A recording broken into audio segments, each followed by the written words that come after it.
Namaste, Nithin Sridhar sir. Namaste. Welcome to Prana Stories. Very happy to be here. Yeah, after 1 year of chasing, finally you are here. So to the audience, I just wanted to give a little bit of intro. A detailed intro will be given in the description. Nithin Sridhar sir is a scholar on Indian knowledge systems. He has authored several books, around 7 books, and the widely acclaimed one of his book is The Menstruation Across Cultures. I think people should read that. It's a very, very nice book. I have read a little bit of that book. How I met Nithin sir is through a course on INDICA, which he's also the director of INDICA Center for Moksha Studies. He's also the director there. So I have attended one of the courses on Dharmashastras. That's where I got in touch with Nithin sir. He has recently written a book on Manusmriti. So that's the subject that we are going to talk today in this podcast, which is about, maybe we'll have 2 episodes or 2 segments. So, sir, I would directly get into the topic straight away, because that's what the audience likes. They don't like, long introductions and stuff like that. So we'll get into the topic straight away. So this is the current situation. People ask me, why do you talk about history? Why do you go back? You guys live in the past. You always say, you use a lot of jingoism that 3,000 years ago we were this, we were that. Look at now and all that. But actually, history repeats itself. And even today, Manusmriti has a relevance. And even today, it is in the political debates. Because one of the politicians in the Independence Day time burnt the Manusmriti, and today the Manusmriti Dahan Divas is celebrated, and the elected members of the parliament hold it in the parliament and say, this is what we are up against. That's what Manusmriti stands for. We are not with Manusmriti. That's what they say. So what is it that they are opposing? What is going on here? And in the midst of all this, you write a book which is about the first 4 slokas about Manusmriti. So people are like, there are confusions here.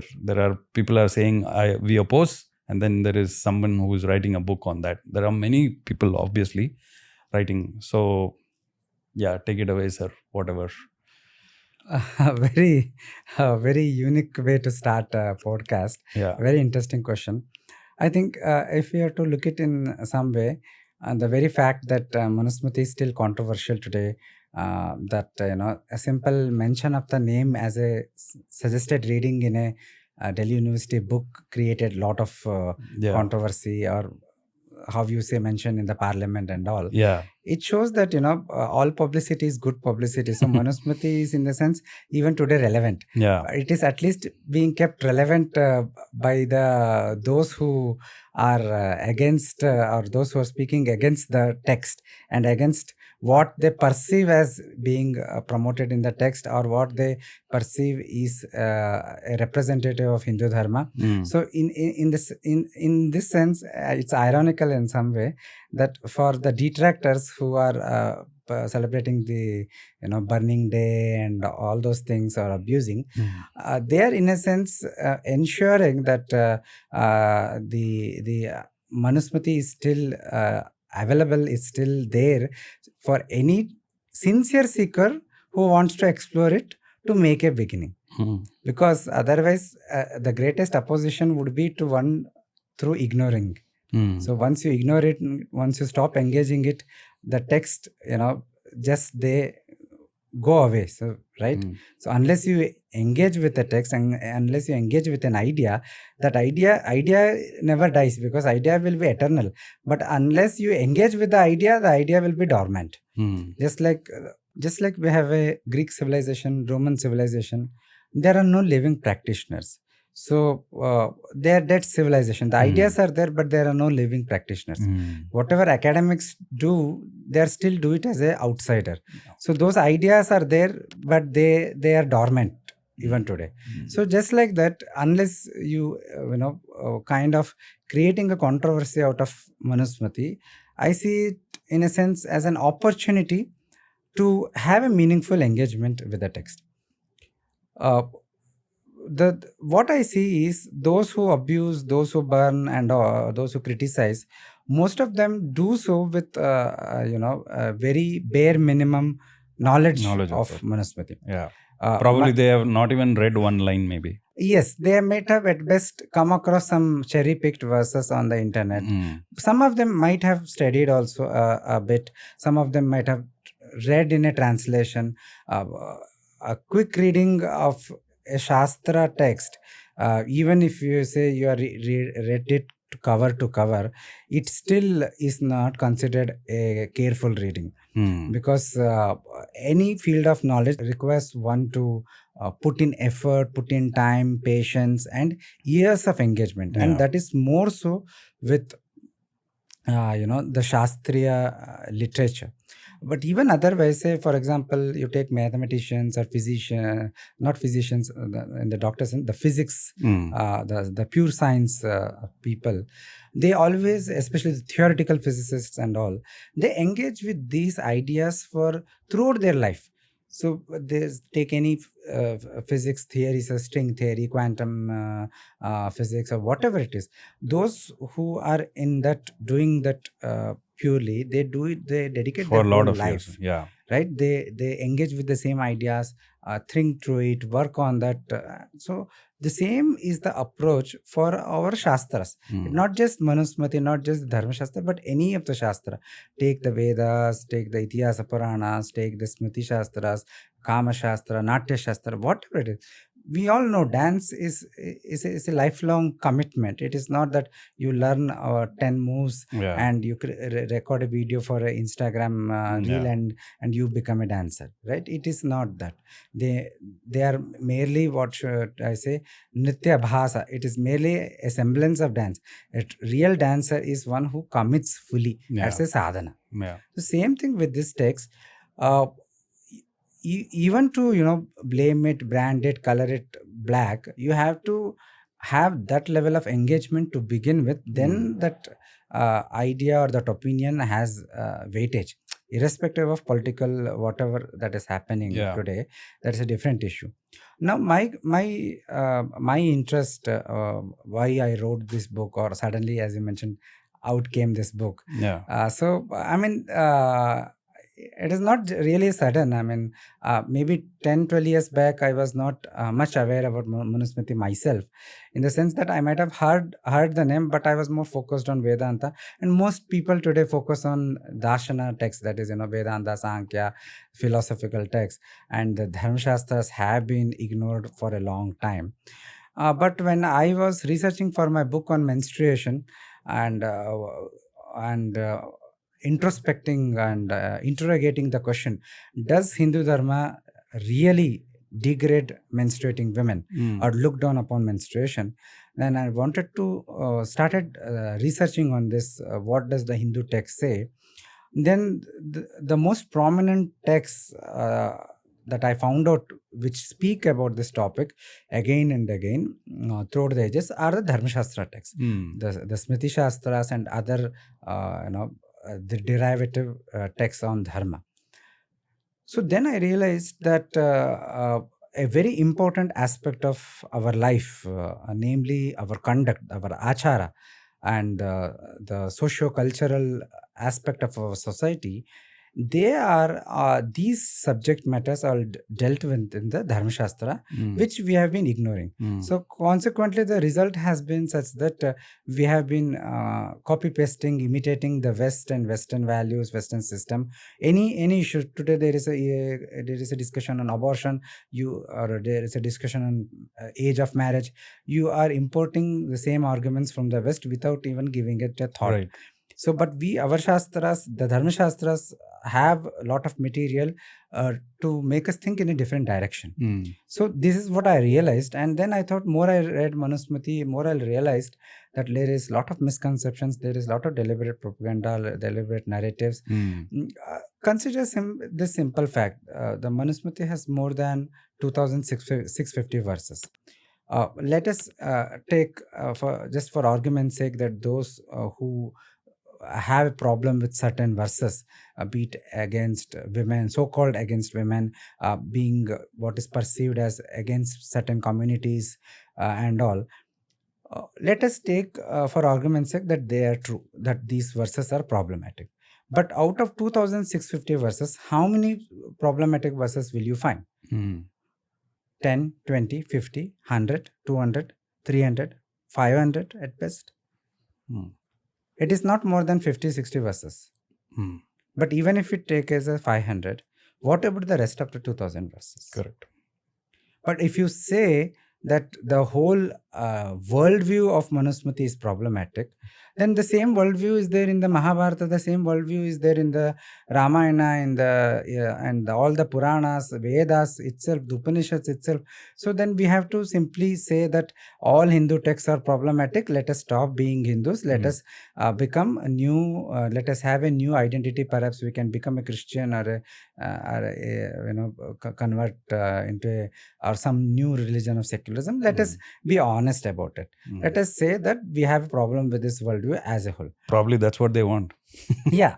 So, or otherwise, if you are genuine and you want to understand this worldview, then you understand with the text, including Manusmriti, not just Manusmriti, but all the texts, you equally engage with the open mind and open heart. Yeah. I am not saying that everything that we encounter in our text will make sense to us. Especially that is so because we, in the last 200, 300 years, our society and all of us have deeply deviated from our roots.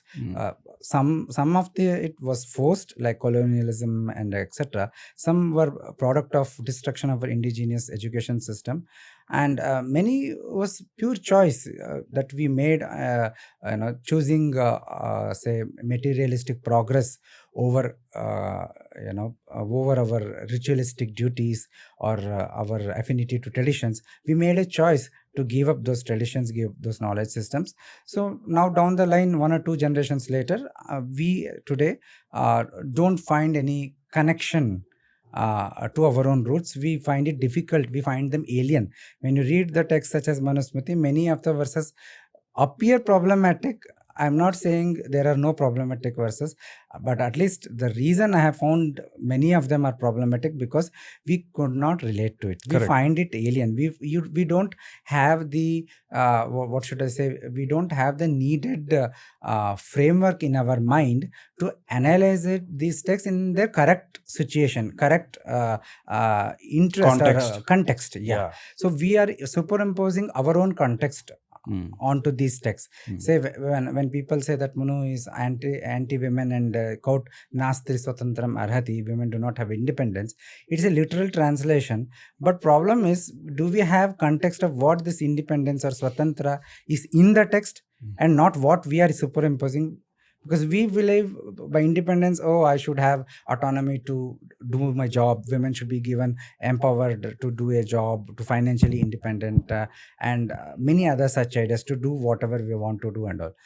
But what is the context of that verse, the independence? There, the context is Swatantra is used in the sense of not leaving her unprotected, not leaving her in a state of desperation, in a state of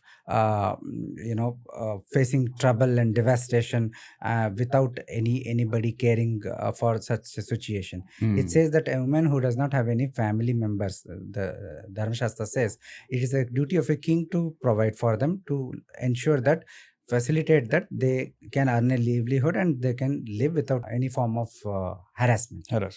So that is the gist of Swatantra there. So just imagine just how different the meaning is. So you can't take the literal meaning of it in a very superficial manner. Exactly. The meaning is literal in the sense we are understanding the Swatantra meaning. Yeah. But we are imposing our own ideas to it rather than understanding the text. Correct. Similarly, with the case of menstruation also, I keep referring to it because I have spent many years to research that. The Sanskrit term for menstruation related is ashaucha. Ashaucha is usually translated as impurity or uncleanliness.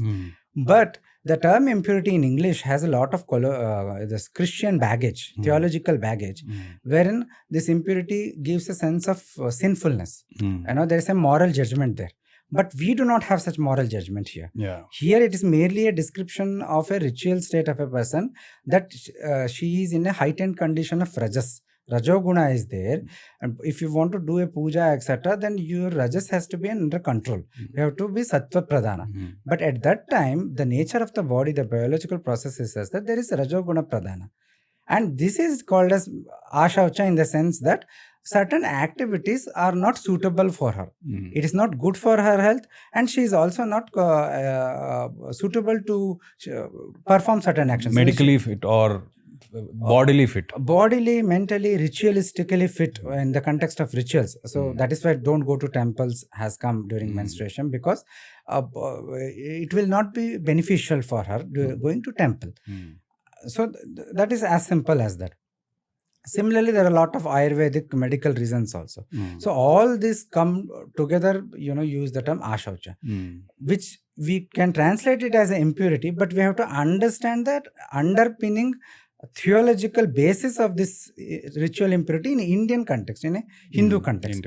But what we do, without realizing, when we use the English term impurity, we are bringing in the Christian theological baggage. So same with Manusmriti, my appeal is that rather than rejecting any text owing to any of the issues that you find problematic, engage with open-heartedness, open-mindedness, and with sincerity. It does not mean you have to agree with everything.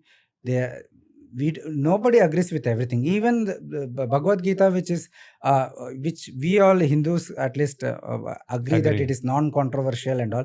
There are many people who find controversy. Wendy Doniger, if I remember correctly, she said it is a violent book. Right? So there will always be people who find things problematic. Correct. But as Hindus, we should at least try to have some balanced approach. So rather than simply whitewashing or blackwashing a text, you have balance, you approach the text, take what is good for you, and you can just ignore what is not good for you. There needs to be a proper open-hearted, open-minded discussion on these matters, rather than putting it away in a dustbin of history. So this is my thoughts on the issue, and that is why I wrote this book as a kind of a beginning, as a kind of a way to start engagement with the Dharmashastra text, the Smriti Shastras as a whole, and Manusmriti as a beginning. Okay.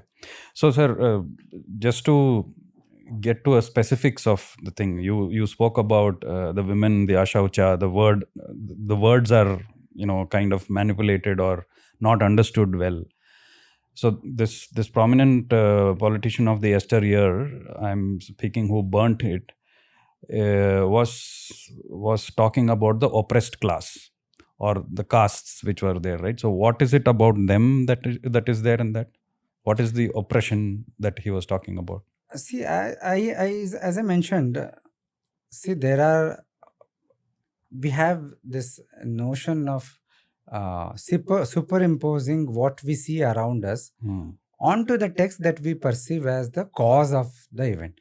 So we create this causal relationship wherein it does not exist. Sometimes what appears, there may be some appearance of a correlation, but correlation is not causation. But even that correlation is also flimsy go round. So we have to understand, when we enter a text, we have to read it by entering ourselves into the worldview of a text. I'll give you a simple example. Today we have so many castes, thousands of castes are there. especially if you look at the category created SC, ST and all, Mm. there are hundreds of. To tell you, I mean, of course, you know it. The caste, the word itself has come from the Portuguese, right? Yes, yeah. So whatever it is, the caste is again a very abstract term. They use it to refer to varna, to jati, and whatnot. Yeah. But simply, to put it in a very simple language, we Yeah. have so many groups under yeah. caste or jati today. Yeah. But when you read Manusmriti, it does not mention all of this. None of these are mentioned. The what it mentions are, it gives a particular kind of definition of a jati, and that is also a definition which is ritualistic in nature. It is not sociological in nature per se. The ritualistic, it speaks about jati such as, those who are born from Brahmana father and a Kshatriya mother, or a Kshatriya father and a Brahmana mother, or these kind of Ambashta and others. So we have all these different. Do we find a jati called Ambashta? I don't know. I'm not sure. But at least in my area, I have not heard of such a jati. So the point I'm trying to make is, our society has evolved in a very complicated way. There is no one true theory that explains the whole thing. Yeah. So there have been tribal kind of ethnicity based groups. There have been professional related groups which have developed. There have been certain groups who were, due to Islamic invasions and others, they were pushed into the forests and they become the tribes. So there have been so many such very complicated things. Yeah. But the Dharmashastra, the Manusmriti or any other Smritis, they are not concerned about that. Their concern is what? Their concern is the ritual well-being of a person, the overall well-being of a person. So what we have to come back to basics. So what is dharma? Dharma is that which leads to abhyudaya nishreyasa. So the very definition of dharma is that which upholds all beings.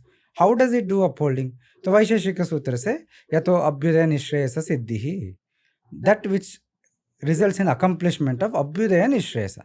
So abhyudaya means attainment of sukha, swarga, better next janma, and leading to eventually nishreyasa, which is moksha. So the very declaration, the very use of the term dharma in the opening verses of Manusmriti, the rishis, the Manusmriti opens in a narrative format wherein a group of rishis come and ask Swayambhuva Manu to teach about dharma of all beings, of all the varnas, and also those who do not belong to any of the four varnas. What are they asking to be taught? It is about dharma. They are not asking about teachers. They are not saying teach dharma only for brahmanas, only for kshatriyas. No, they are using specifically, the term uses chaturvarna as well as antarprabhava, those who do not fit into any of these categories, those who have a mixed varna kind of gunasvabhava, ritualistic state. So the idea is, then the text is saying that this text wants to teach dharma for all.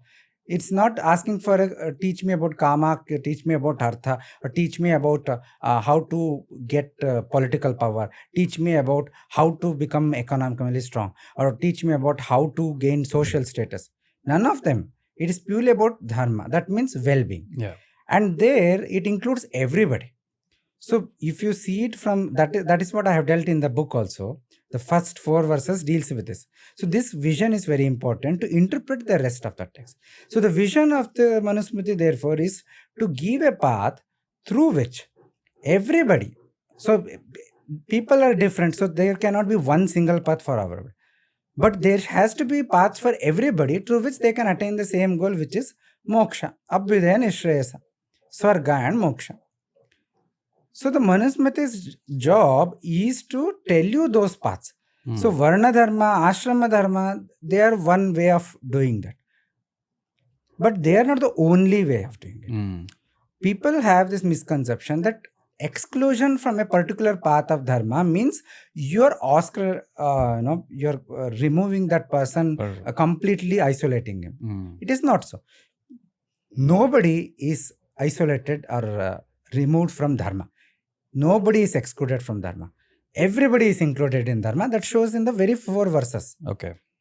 Nobody is excluded from Dharma. I can give you another very unrelated example. In Ganesha Sahasranama, in the last the Falashruti, it says everybody, even a Patita, can read this text. That means if you have committed great adharma and you have criminal activities and still you can purify yourself by reading that, and you can uplift yourself. So this is the vision of our acharyas, our rishis who have given our shastras. So this is the vision of Manusmriti also. So it gives ahimsa satyamasteyam shaucham indriya nigraham esham samasika dharma. These 5 is for everybody to practice. Yeah. Even if you don't belong to any varna, don't belong to any ashrama, you are not a brahmana, not a kshatriya, not a vaishya, not a shudra. If you are a human.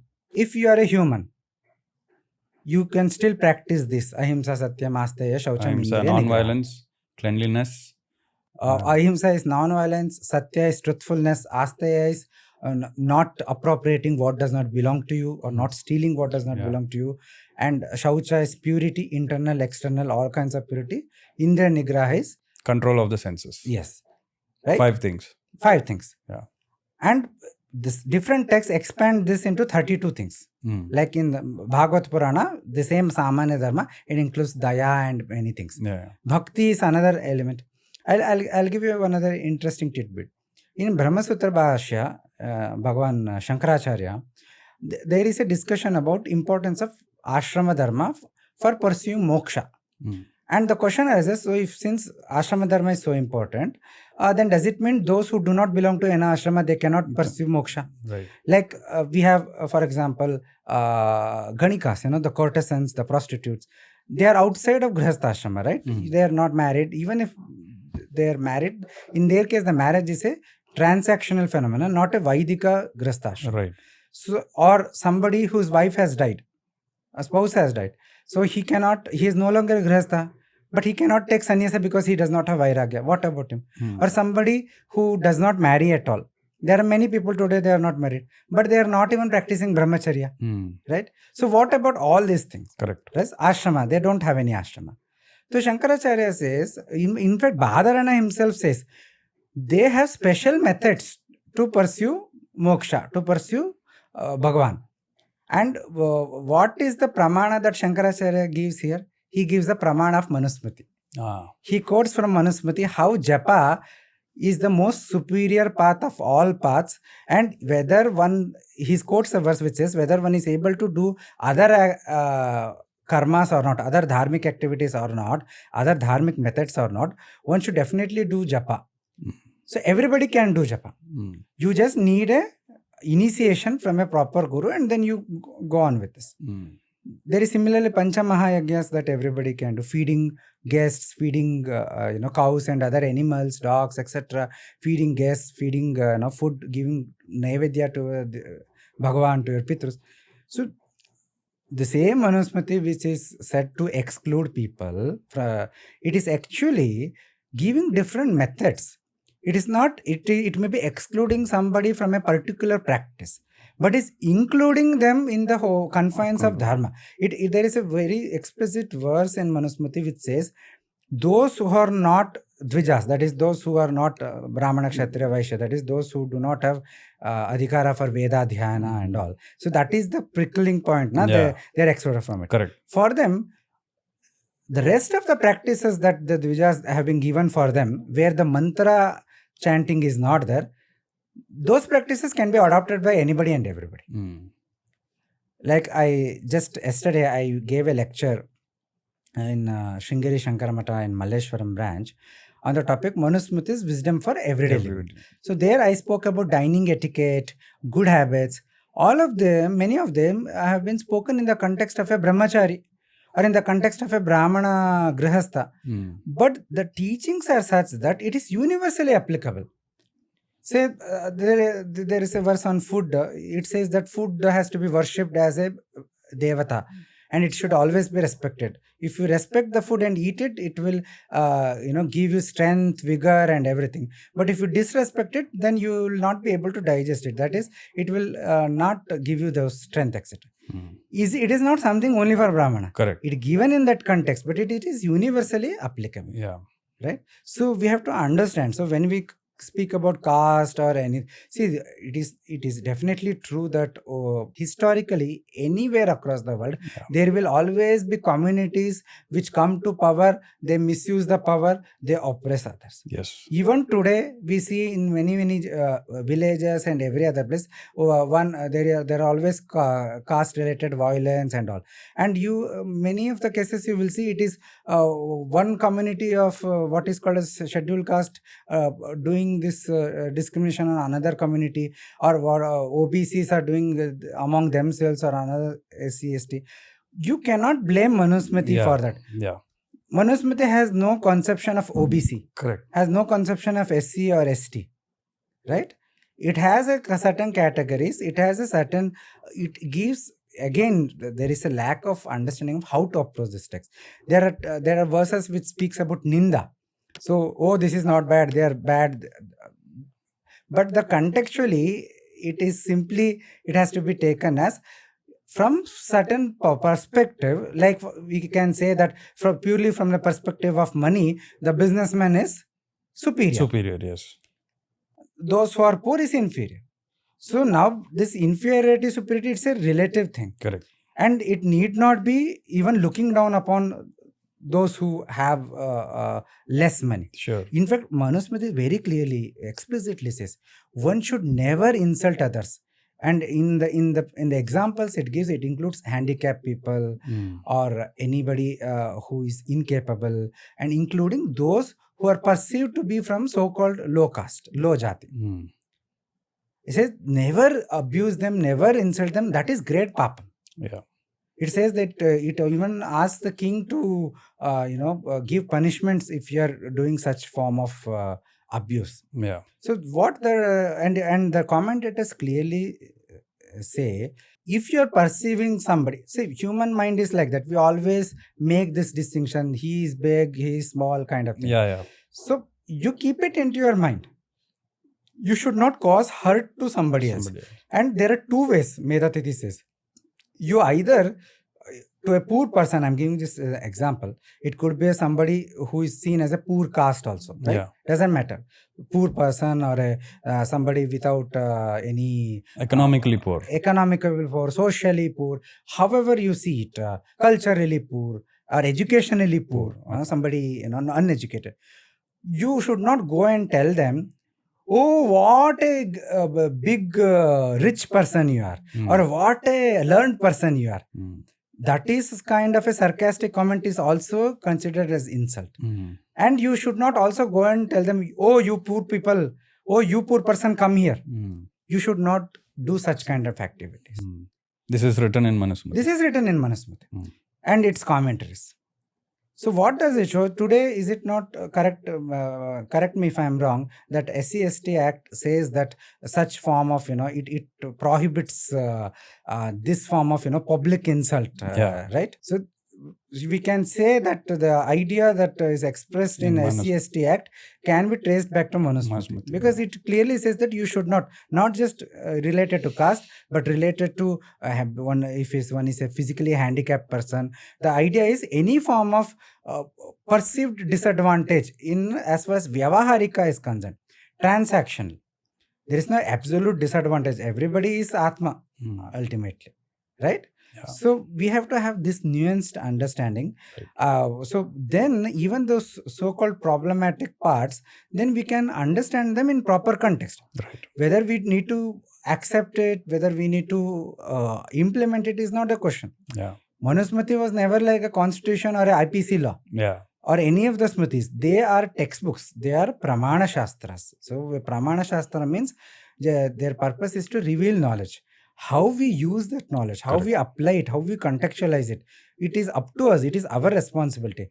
For our bad decisions, for our bad analysis, we cannot blame the Arshaya Grantha, the Rishi Grantha that they have given. Yeah. So that is why it is important to revive and study of this text, engage with this text, revive the traditional format of study and discussion and engagement, and also at the same time bringing them into contemporary parlance and trying see to how relevant is it.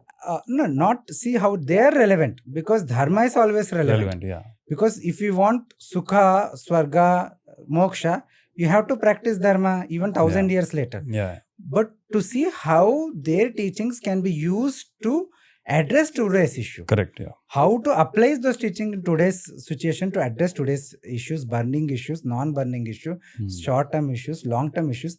So I gave the example of abortion or age of marriage. Now they want to bifurcate age of sexual activity and age of marriage. But are we even bringing the Dharmashastra discourse into this before we take any decisions? We are not doing it. We are just looking at the West. Yeah, we have to do that. Only then we can be truly autonomous in our, truly independent in our mind. Correct. Now we are slaves in the mind to the Western values, that colonial values that we have imbibed and inherited. Yeah. So as a concluding thought, I mean, we will go into another segment where we will know the 101 or the fundamentals of Manusmriti as well. But what I have understood is that it was written 2000, I mean, it was compiled, or probably whatever I learned from the Dharmashastra course is also that it's a running document, because people keep updating it as well, right? Even the Manusmriti also was updated for quite a long time. Rather than updating, I think commentaries. Yes, I mean these are Shastra traditions, Jnana traditions. Yeah. They keep. It is not about one book or one text. Yeah. So what we call it Manusmriti, the current text we have, we made scholars date it to set 2nd century CE or 4th century CE. Yeah. But the Shastra, the knowledge expressed in it, it is Anadi. It goes back to Bhagavan Brahma, and from there to Swayambhuva Manu, and from there to their students. Yeah. And so, and what happens is this knowledge tradition, there are eternal principles, right? And those eternal principles are explored again and again and anchored and elaborated. So this elaboration, condensations keeps happening. Yeah, right? That's what I was wanting to say, that it was so many years ago, the context was different, and what we have to appreciate is at that time this thought was there. It's a thought leadership that was given, right? And like you said, it was not like a what we called as IPC or BNS code or a constitutional code or anything. It was a prescriptive text, I would say. It has prescriptions, it has descriptions also. It has all the elements together. So the purpose is, again, what is the Dharmashastra project, if you were to ask? It is to facilitate all individuals to attain Abhyudaya Nishresa, and to create a society wherein this is possible. So kind of ritualize all your social interaction so that Karma Yoga is possible. So this was their vision. Yeah, and it's like a manual for your living. Exactly, it is what it is. Yeah. So that is why there is Vidhi Nisheda Vakyas, do this, don't do this. Yeah. So what does that mean? If you do this, you will have this kind of results, and if you don't do this, then you will have this kind of results, right? Basically. So it's all about karma phala. So in that sense, the karma relationship is eternal. It will not change. Yeah. However, what changes is our societies and is our capabilities, is our capacities. Like, so that makes, because of loss of capabilities and capacities, many dharmas which were possible in the previous yugas are no longer possible today. Yeah. Or because of the change in the society, some actions which were dharma is no longer a dharma today because of changed circumstances. So this is a nuance here. The text is not become irrelevant. It is not become outdated. It is that due to deviations in the society, we have become divorced from the ideals of dharma. Correct. Yeah.